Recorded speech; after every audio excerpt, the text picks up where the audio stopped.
Okay, last time, what were we talking about?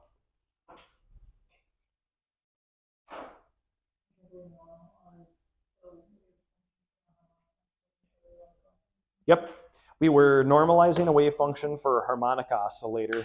We came up, we looked at the first energy level, which was pretty simple.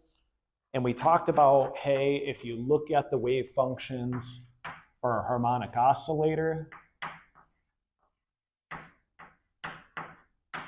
they follow this generic formula.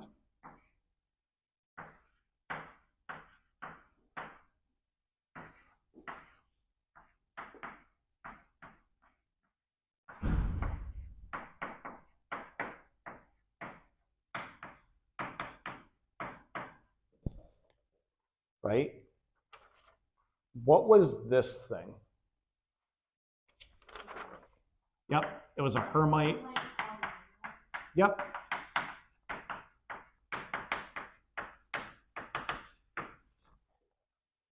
And there was a table that I gave you guys that you could look at to see what are the values slash what does the Hermite polynomial look like. It's a recursion relationship, so if you know the beginning parts, you know all the other ones out to infinity. The benefit to this thing is it was orthogonal.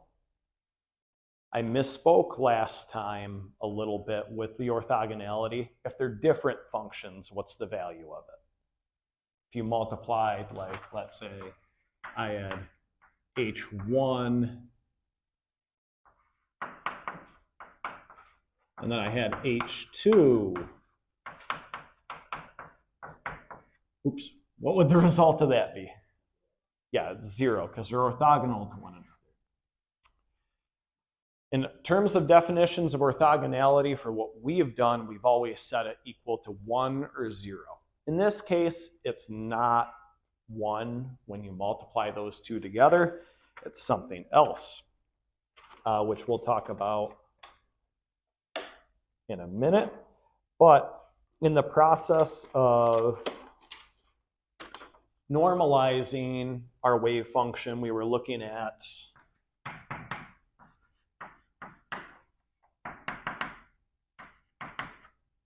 the first excited state.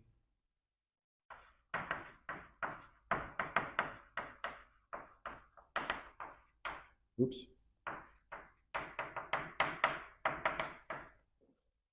And I believe we got down to this point.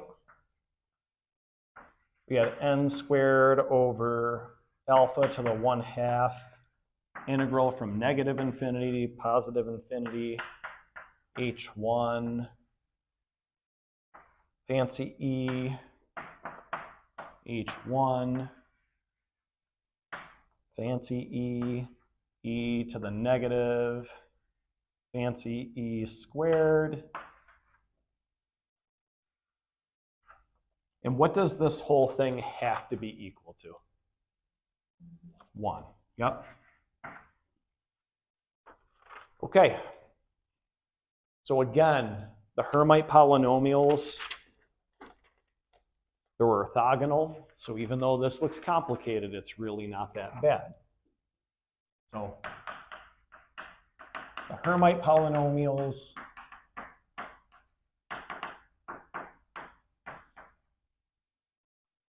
are orthogonal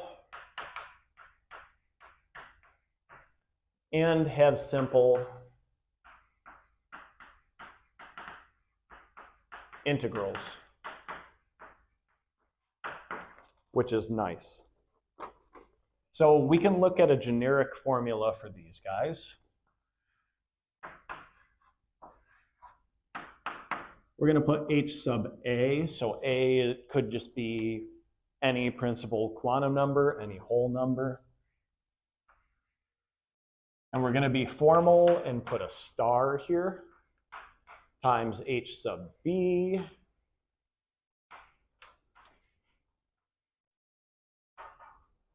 Oops, sorry. We need e to the negative fancy e, which I just did horrible.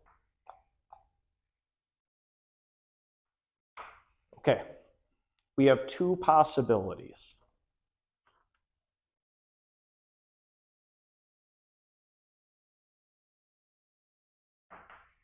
When is it 0?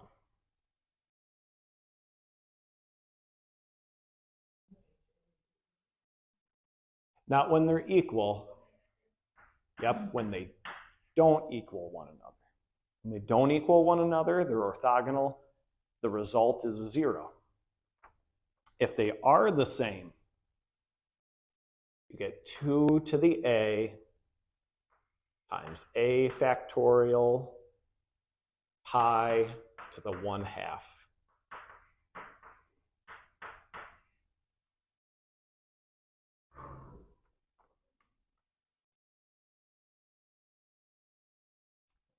Okay. So we're going to utilize that to solve our complicated integral that we have over here. We had 1 is equal to n squared alpha to the 1/2.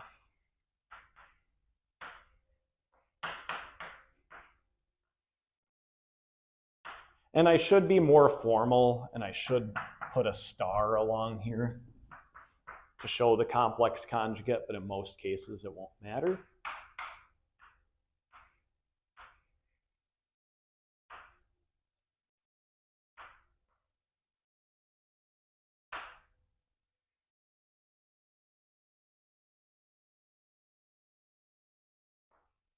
Okay.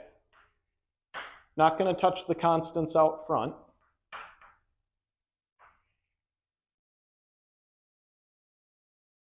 What does that integral become, though?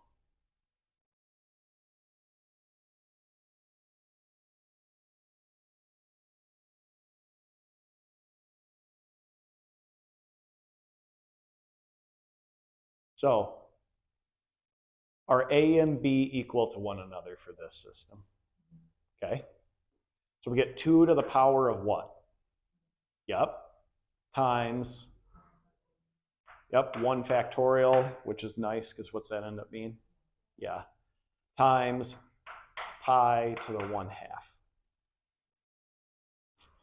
So when you evaluate everything through, what are you going to get? Yep.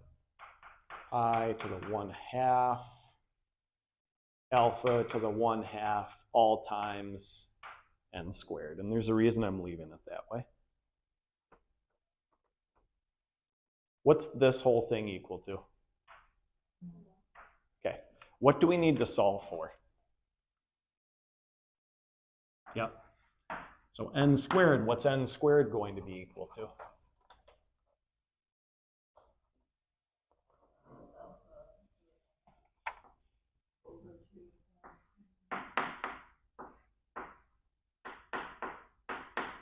Okay, what's n equal to then?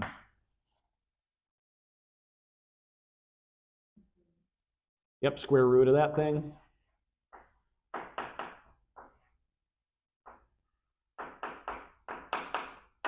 What else is that equal to?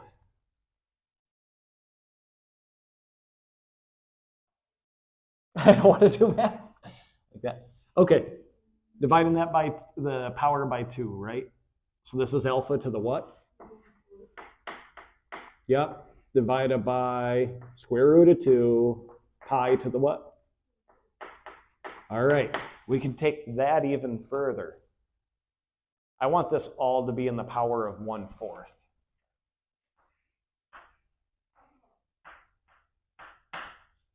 Get alpha up top. What goes in the denominator?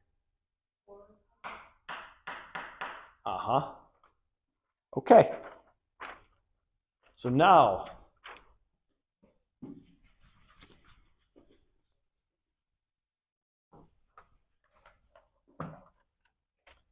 therefore, our normalized wave function, we just got to tack this guy on the front.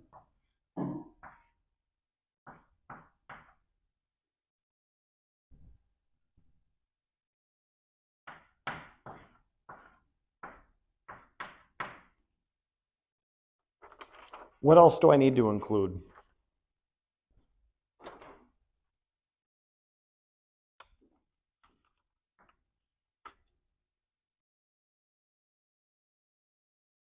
So what other parts did we have for our wave function?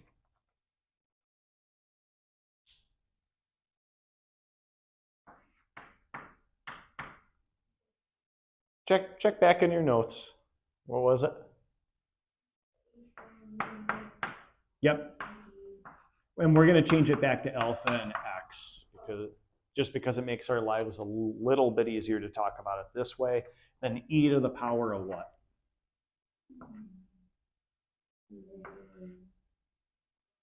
Alpha. Yep. Okay, does that match our generic equation up here?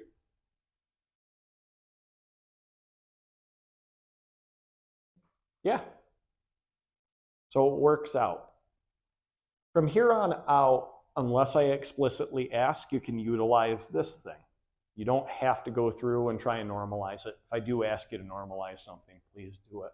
But this will give you a normalized harmonic oscillator wave function. Okay. So you can utilize these Hermite polynomials to your advantage. You can construct a wave function from this generic equation, so probably have that somewhere in your notes for your next Quizlet. And that's where that formation comes from, or that generic formula. Okay. Are there any questions about this one? Yeah. Does the one come from the subscript of the H? Yes, the 1 comes from the subscript of the H. So that bit there, that all comes from, like we're saying that. So in reality, we could have also picked B too in this equation, but I just like A comes before B. Does that answer your question? Any other ones? Okay. Have an idea of how to do this. One of your Quizlet problems is probably going to be normalize a wave function. Okay. Any other questions?